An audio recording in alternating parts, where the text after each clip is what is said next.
Assalamualaikum warahmatullahi wabarakatuh. Saya selaku managing partner dari kantor hukum SIS Advocate akan memberikan sedikit mitigasi risiko untuk tersangka atau terdakwa dalam tindak pidana. Artinya penjelasan ini saya sampaikan dalam kerangka membela kepentingan para tersangka ataupun terdakwa di pengadilan agar nantinya betul-betul bisa mendapatkan pembelaan yang memadai.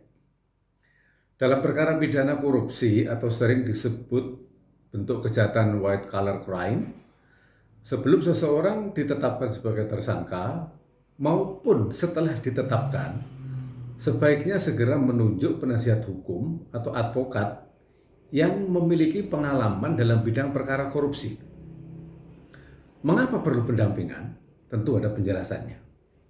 Setidak-tidaknya, yang nomor satu, dari awal nantinya advokat akan dapat melakukan pengawalan atas proses penyidikan yang dilakukan oleh penyidik KPK dalam hal ini, yaitu dalam rangka mengawal atau menjaga setiap pertanyaan penyidik di KPK jangan sampai keluar dari koridor Kitab Undang-Undang Hukum Acara Pidana yang dapat merugikan posisi tersangka. Artinya apabila seorang tersangka tidak didampingi oleh seorang advokat yang handal, maka yang dikhawatirkan seluruh pertanyaan penyidik itu bisa-bisa keluar dari koridor hukum. Kalau sudah demikian maka tentu akan merugikan pihak tersangka itu sendiri. Nomor dua, setidak-tidaknya perlunya didampingi seorang advokat itu, yaitu dalam rangka juga mempersiapkan kajian hukum pidana yang komprehensif dari sejak awal sebagai bahan untuk kepentingan klien, antara lain untuk membatalkan status TSK itu sendiri melalui gugatan pra-peradilan di pengadilan negeri, sekaligus juga dapat digunakan sebagai bahan pembelaan atau pledoi jika perkara benar-benar berlanjut ke persidangan. Nah, artinya dalam hal ini, kalau dari awal seorang pembela sudah mempersiapkan kajian-kajian hukum yang komprehensif, maka tidak menutup kemungkinan mungkin TSK itu dari awal sudah mendapat keuntungan yang sangat banyak.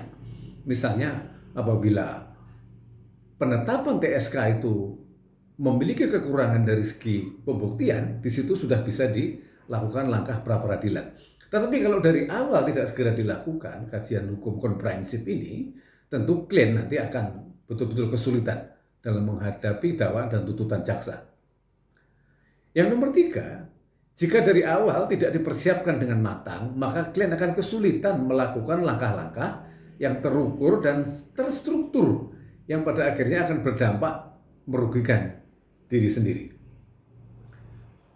Nomor empat, pembelaan yang tidak proporsional dan tidak profesional dapat berdampak negatif terhadap tersangka atau terdakwa dengan risiko yang sangat besar, baik menyangkut risiko tuntutan dari jaksa penuntut umum yang berat maupun risiko penyitaan atas seluruh harta kekayaan, baik berupa barang tetap maupun barang bergerak, serta tercemarnya nama baik dan martabat seseorang di masyarakat.